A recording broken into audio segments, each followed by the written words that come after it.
হলো মদিনার ধনী ব্যক্তিরা। সারা দেশের মতো রংপুরেও বর্ণাঢ্য মানুষকে সহযোগিতা করার জন্য গণত্রাণ সংগ্রহ করছে বৈষম্য বিরোধী ছাত্র আন্দোলনের প্রতিনিধিরা। এই কর্মসূচিতে ব্যাপক সাড়া পড়েছে। বিভিন্ন পর্যায়ের মানুষ নিজেদের সামর্থ্য অনুযায়ী ত্রাণ ও নগদ অর্থ তুলে দিচ্ছেন আন্দোলনের প্রতিনিধিদের হাতে। এছাড়াও বর্ণাঢ্য মানুষকে সহযোগিতায় এগিয়ে আসছে স্বেচ্ছাসেবী সংগঠনগুলো।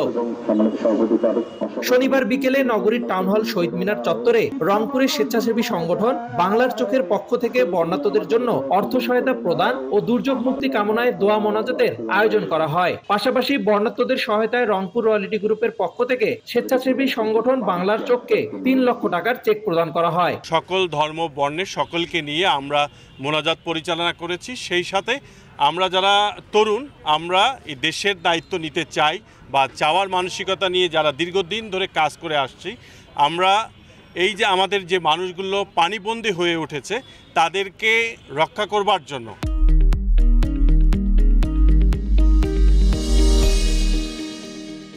এদিকে টাউন হলের গেটের সামনে চেয়ার টেবিল সহ বুথ তৈরি করে গণত্রাণ সংগ্রহ করা হচ্ছে। কেউ কেউ নগদ টাকা দিয়েও শামিল হচ্ছেন। যেদিন থেকেই পরিস্থিতি অস্বাভাবিক হওয়া শুরু করে, বিশেষ করে 21 তারিখের পর থেকে আমরা আমাদের কার্যক্রম শুরু করি এবং এখন পর্যন্ত আমাদের আলহামদুলিল্লাহ রংপুরের মানুষজন আমাদেরকে বেশ ভালো সাড়া দিচ্ছে।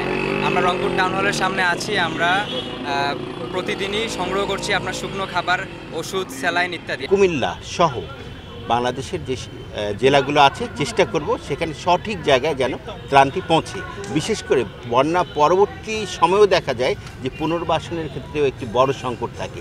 সেখানে যদি সহযোগিতা করবার সুযোগ থাকে, বাংলার চোখ তানভীর হোসেন আশরাফের মাধ্যমে সেই চেষ্টাটি সর্বোচ্চ করবে। রংপুরের বৈষম্য বিরোধী ছাত্র আন্দোলনের প্রতিনিধিরা গত 22 তারিখ থেকে 3টি দলে ভাগ হয়ে গণত্রাণ সংগ্রহ করছেন।